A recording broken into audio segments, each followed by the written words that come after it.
Hello, and welcome to Your Corner of the World, a series of interviews on diverse topics presented by the Brown Arts Initiative. Today, we're going to be talking about bird watching and also its intersection with art making. My name is Jo-Ann Conklin. I'm the director of the David Winton Bell Gallery. And more important to our conversation today, I'm an avid birder, but I'm not an expert by any means. So for expertise, we're going to be relying on my colleague, Leslie Bostrom. Leslie's a printmaker, a painter, chair of the Department of Visual Arts, and she's been watching, studying, and painting birds for many years in many parts of the world. She leads tours and trips, so really happy to have her here today to chat with me about birding. I wanted to kick it off by asking Leslie, what brought you to birding? How did you get interested and started? Jo-Ann, I was interested as a child, but then I lost it for a long time because I lived in cities. And I wasn't yet cognizant that you could actually bird in the city. So, and I was concentrating on my art career and so on. So, and then when we came to New England and went out to Cape Cod, and we bought a house on Cape Cod, and I started noticing all the shorebirds, and that got me back into it. That was about 30 years ago. So Then I got totally addicted, and it brought me to where I am today. I've only been birding for about 6 years, and my mother always had a bird feeder. We watched the cardinals and the chickadees in the winter, and I liked them. But I had been thinking maybe when I retired, I would start birding. And in 2013, there was an artist at Brown, Nick Beebe, who was doing a public art piece, which is the 14-foot bronze bear that sits out in front of the Nelson Art Athletic Center. And he was there it was October, he was there to install the piece, and he disappeared for the weekend and came back. And a friend had taken him to Cape May, which is an incredible place to go look at birds. And he just happened to be there at the right time to witness the hawk migration. And I haven't seen it at Cape May. I've seen it in Panama, where you just look up in the sky and there are hawks as far as you can see, just from one horizon to the other. And he came back and talked about this, and I just thought, I have to do this. So the next October of 2014, I was in Cape May. And I bought my first pair of binoculars right after that trip, and I've just been doing it ever since. It's extremely refreshing for me. Can you talk a little bit about what you like about birding, what it does for you? I'm sorry, that's my daughter walking back behind me. We're at home like everybody else. Things happen. It's like you said refreshing. It's meditative. Mm-hmm. It allows you a unique insight into your environment, particularly, for example, when I taught in France in the summer, or in Spain, or I've been to Japan and Korea and so on. Birding just allows you to get into your environment in a special way that other things do not allow. Mm-hmm. So and I think a lot of people don't understand that across the Northern Hemisphere, there's a lot of families that are very similar, and a lot of birds that actually circumnavigate the globe. For example, the common loon, it's called the Great Northern mm-hmm. Diver in England, but it's the same species. And so there's a kind of familiarity that you already have with the place that you might not have if you didn't have that in. Yeah. And then I think birds are beautiful, and they fly, they're fascinating, they're dynamic, and they make beautiful sounds often. Mm-hmm. Sometimes they make really ugly sounds too, but generally they make music in a sense. And so there's all of that sort of peace and happiness that comes from accessing a natural phenomenon. Yeah. And I love that you can do it everywhere. I mean, I mentioned Panama and you mentioned England, but you really, I do a lot of birding in my backyard. I have feeders out there, and I'm I love looking out the kitchen window and seeing who was out there. There were 4 jays in my backyard this morning eating. I get these pepper suet pellets, and the pellets are peppery because the squirrels don't like pepper, but the jays love them, and they'll mm-hmm. stuff 6 or 8 of these things in their mouth and then fly off to mm-hmm. tuck them away for later. Yeah. I like watching hairy woodpeckers will take sunflower seeds out of the feeder and then go put them put them in little crevices in the bark of trees. Yeah. For later. You don't know whether they'll ever come back to them, but it looks like they're It storing looks them up for purposeful. later Yeah. anyway. Yeah, yeah. And so this is sort of a hard question because I know there are lots of them, but do you have favorite spots in this area that you like to go to for birding? I love Great Swamp. It's really one of my favorite places in Rhode Island. And in the early migration, late April, is a wonderful time to go around that impoundment and see all kinds of things and hear all kinds of things. And so that's coming up. So I'm looking forward to my annual trip, but I go there in the summer. I don't worry about the bugs. For some reason, they don't bother me that much. I go there in the fall. And so it's a really wonderful walk. Rhode Island is actually special for birding. It's a tiny little place and has fantastic birding. Another place is the whole island that Newport's on, Aquidneck Island, is a wonderful birding place. And you can do a whole day just on that island and get, 25 species of ducks in the winter. This would be in the winter. Yeah. And go see the snowy owls at Satchwest and, have a fantastic time. So Mantanomi Park in Newport is a magnet in the spring for rare, unusual migrants. So Rhode Island's great for birding. I really like birding Rhode Island. Up near Providence, Seekonk River. I check it out all the time. Yeah. Seekonk River is a great spot to go and see a lot of the ducks. So, yeah. So the ducks are going to be leaving us. Yes, they're already kind of leaving. Yeah. Yeah, I saw my first osprey a couple of days ago. They're back. Yep. I heard some pine warblers. Don't see them. They're usually in the tops of the pines, so hard to find. You just hear that trill. Yeah. Yeah. So what should we be looking for in, the next month or so? What's going to be coming in? What can we put out in our yards if we want to lure them in to? Well, you might want to try and lure orioles, for example, Baltimore orioles, and they'll come in towards the end of April, beginning of May, and they love to, if you put out an orange slice, that's amazing. Birds have amazing vision anyway, but from way up in the sky, they can see that little orange circle of an orange slice. They'll come down and start eating it. They're fruit eaters from the tropics. And they also love jelly. You put out a little bowl of jelly, and they'll come to suet too. In fact, most migrants will come to suet because they're looking for protein. They're expending a tremendous amount of energy, and their hormones are really high. They're ready to breed, and they'll eat protein. And so suet and mealworms, they'll eat. So. Yeah, I noticed that on the eBird list, which is something that Cornell Ornithology Lab puts together, someone mentioned Baltimore Oriole in Plymouth yesterday. So I saw that too. Yeah, that's an early one. You think that's real? That's an early bird. Yeah, it probably is. We're having an early spring. And the thing is that if you watch the wind and the weather, the south winds, like when it starts to get warm, the south winds, they just ride those in. And so if you have early warm weather, they'll come in early. Mostly they're motivated by light. They start moving because the light activates their hormones. But you definitely can have early migrants arriving, and we are having that this year. And they migrate at night for the most part. So early morning is the best time to see them because they are hungry. So they're out there eating, and then in the middle of the day, they often take a little nap or quiet down anyway, they hide.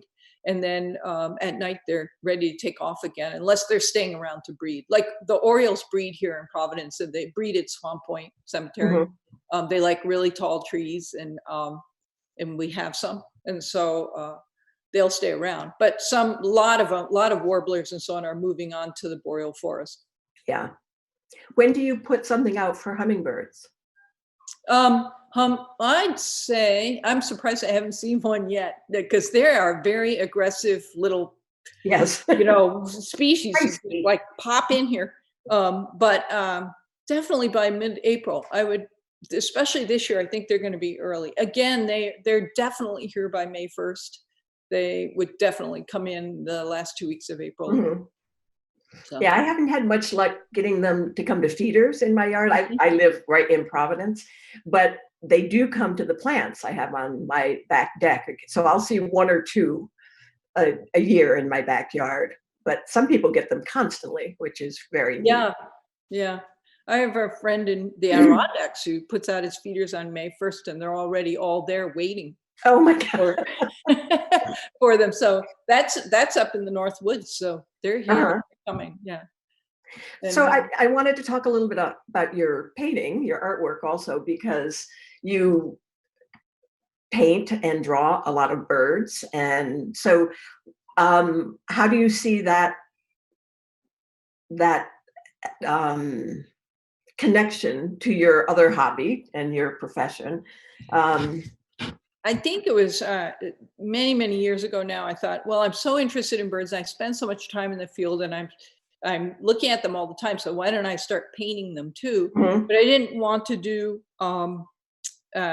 at all anything that resembled a field guide or just illustrations of birds or so on. So I wanted to sort of integrate them into a larger concept.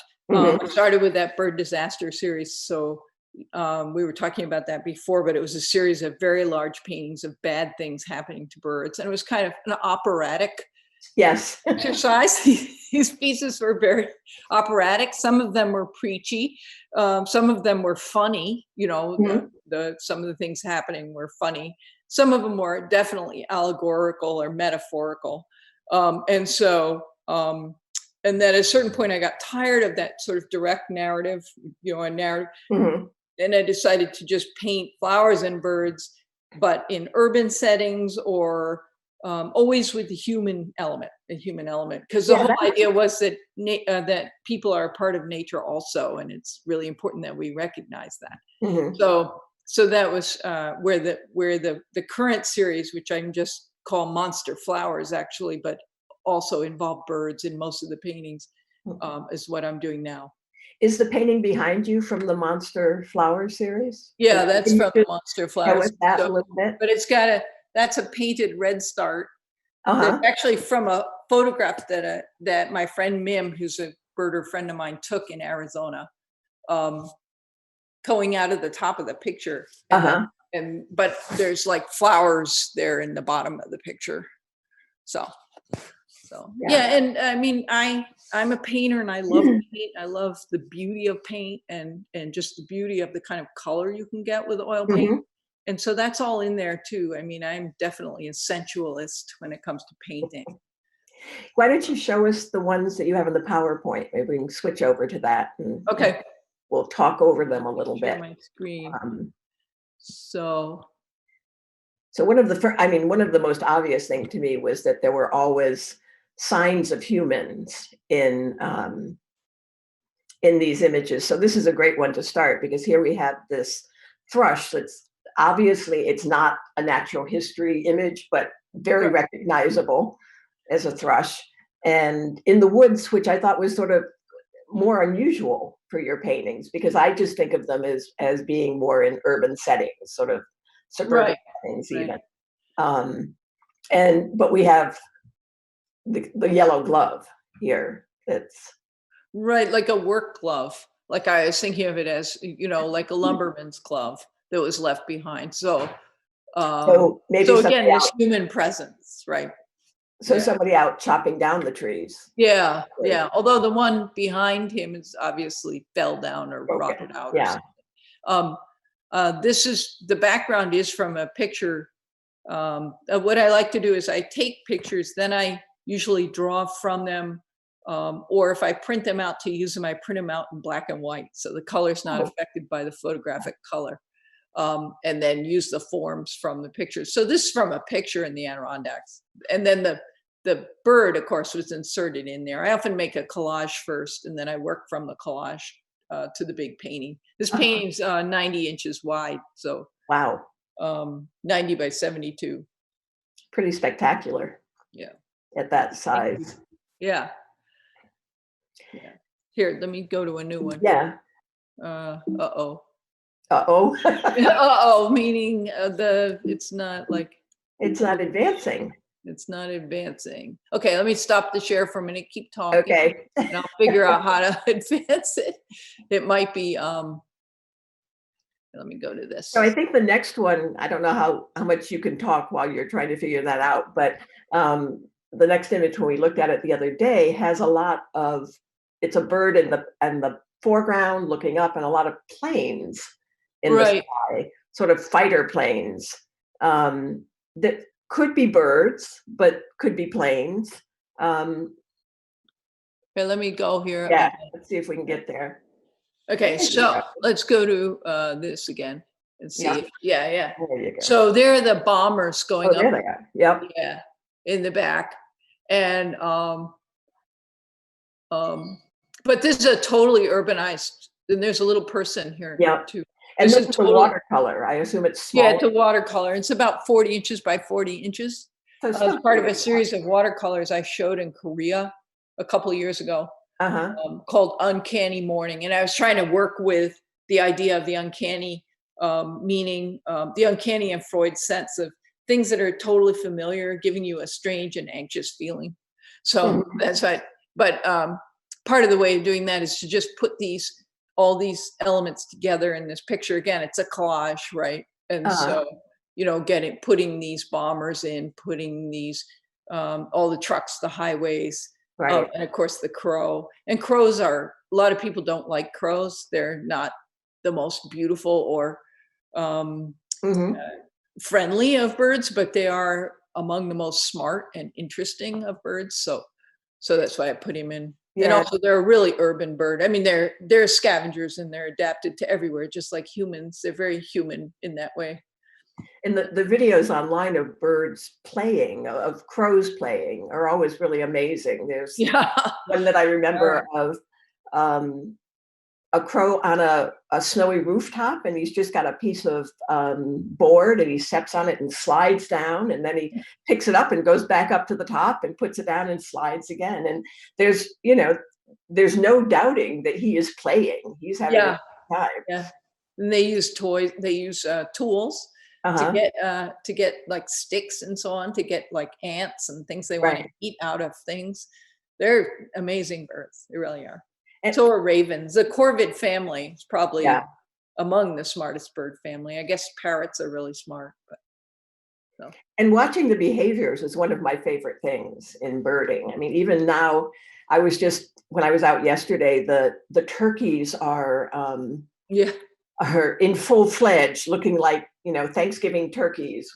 It's amazing to me how big they are when they get themselves all fluffed out and being grand and regal, and they walk huge birds. It's amazing that they can fly, but I've seen them fly. It's amazing. No, it just looks like, a miracle that they can get off the ground. Yeah, I've seen them in the top of trees. I haven't seen them much further than that. It's not like they migrate or anything, but so let's see another image. Okay. If we can do that. Okay, so this is a flicker. Flicker, yeah. And this is 3 by 4, 3 feet by 4 feet. But again, it's against the, so I have the monster flowers, and I have the flicker. Flickers are such amazingly beautiful birds, I feel. And then in the background, I don't know whether you can see, there's a woman with a child at a station wagon with the back. And then the flicker. Right, just in between the flicker and the flowers. Yeah. And then, these houses that are like quintessential Providence houses. So again, all of my work is these weird collages that I put together, and I don't worry about scale or anything like that. I just put all this stuff in together. There's some writing up on the roof. What does that say? I have to read it myself. It says, here, bring out the something yelling. It was a note to myself. Okay. Because sometimes when I'm making paintings, I just write notes so I'll remember what to do next. I just write it right on the canvas, and then sometimes it doesn't get totally covered up. So a little leftover of your thinking process. Yeah. So Great. Do we have one more? Okay. Ah. So this is what I'm doing now, these pieces of, with canvases and then what I call plywood commentary. So the irregular shaped pieces are plywood. And this is a piece about migration. But if you can see over on the right, that canvas on the right, there's a person, there's a green hand that comes down and then a small hand clinging on to like a child. And so, you know, it was about both human and bird migration. And the idea that really all animals migrate, or many animals migrate, including humans. And they're migrating for all the same things, to get better food, you know, to really have a better life. They all migrate for the same reason. And so, and on the left is this is actually a big canvas. The photograph doesn't make it look that, but it's 90 inches tall. And then you see the dead birds lying on the bottom, like the kind of, you know, kind of a symbol for what happens to people when they migrate. They often die. And also the birds do too. Birds die a lot in migration. Yeah. And then those come from my dead bird collection that I have in the freezer in my studio. I have a little, you know, dorm fridge, and in the freezer I have all these plastic baggies full of dead birds that have come from, I've collected from the birds that run into the windows on campus, especially into List and some into Granoff. And then I use them to draw from. So. And you were doing some memorial pictures of? Yeah, I have a series of small watercolors of all of them. That's like my little tribute to these birds, is I make a very detailed watercolor of their little body and then bury them after. Well, I bury them after I'm done with them. It's kind of like, like, you know, a scientific thing. But what? It's so sweet. It's really lovely that you, you know, care for them and give them this little funeral with a little memorial. Yeah, I do. It's a lovely gesture. You know, birds are very, they're really important to the environment. I mean, they eat a lot of insects and they do a lot of pollinating and they fertilize things. And, you know, they're just really important actors in our environment. And I feel like they deserve a little bit of tribute. So. Yeah. Yeah. That's maybe a good place to end. Okay. It's maybe a slightly macabre place to end, but I would just say, you know, it doesn't have to be. Go out, and birding is something that we can do when we're out walking and getting our fresh air, and it really can be very restorative. So I hope that people will put some feeders out and you know, start enjoying watching the birds. And also, it's a great virus time activity. You could do it by yourself, or definitely 6 feet away from someone else. So, okay. Can you turn your share screen off, Leslie? Yeah. So we can get a final view of. Yep. Here we are. Yeah, it is a great thing to do while we're avoiding people, and just, you know, put your mask on, stay 6 feet from anybody. If you're going to go with somebody, go in a different car and just get out there and breathe some fresh air. Yeah, it's great. It's great. Well, thank you very much for, you know, sharing all of this with us. It's been really fun to chat. Thank you, Jo-Ann. I really enjoyed it. Thank you. Bye-bye. Bye.